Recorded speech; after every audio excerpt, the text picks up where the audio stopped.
Serial सरू के आने वाले ट्रैक में अब जहाँ पर एक तरफ तो सरू को चैलेंज करने के लिए अनिका ने नई चाल चल दी है। वो अब सरू को परमानेंटली कॉलेज से बाहर करना चाहती थी क्योंकि सरू फिर से वापस आ चुकी है और उसने अनिका के ऊपर दबाव बनाया कि वो उसे कॉलेज में फिर से वापस ले, क्योंकि उसके पास में कोई ऐसी ठोस वजह है ही नहीं।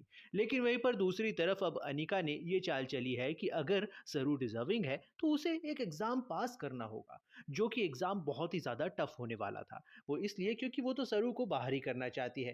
खैर अनिका की ये चाल जो है ये भी नाकामयाब होने वाली है, क्योंकि आने वाले एपिसोड में अब हमारी सरू इस एग्जाम को अपने बलबूते पर पास करने वाली है। फिलहाल तो ये देखना काफी दिलचस्प होने वाला है कि आगे आने वाले ट्रैक में अब सरू वेद की हेल्प लेने से मना करने वाली है, क्योंकि आगे आने वाले ट्रैक में जहां पर अब ये कहती हुई फुला नजर आने वाली है कि वेद सा अगर हेल्प कर दे तो हम लोग इस मुसीबत से भी निकल सकते हैं। लेकिन अब यहाँ पर सरू के ईगो पर बात आ गई है। वो ना तो अब वेद की हेल्प लेना चाहती है क्योंकि तारा बार बार बीच में इंटरफेयर कर रही है।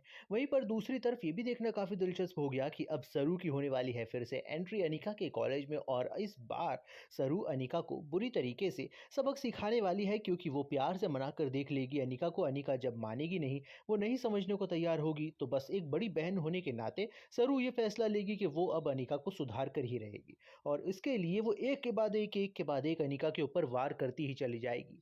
ना तो वो कामिनी के कहने पर रुकेगी और ना ही अनिका के कुछ करने पर रुकने वाली है। फिलहाल तो देखना बहुत ही दिलचस्प होगा, क्योंकि अब ये जो लड़ाई होने वाली है सरू और अनिका के बीच में, इसमें अनिका बुरी तरीके से पिसती हुई नजर आएगी। फिलहाल तो सरोजा कामिनी के कैद में अभी है, लेकिन फिलहाल अब ये भी एक बहुत बड़ी खबर आती हुई नजर आ रही है कि अब सरोजा कामिनी की कैद से छूटकर भागने वाली है और कहीं पर जाकर छुप जाएगी, जो सिर्फ और सिर्फ सरू को पता होगा कि उसकी माँ कहाँ है। क्योंकि अब सरू के सामने बहुत सारी सच्चाइयाँ खुलने वाली है कि उसकी जान के दुश्मन आखिरकार है कौन।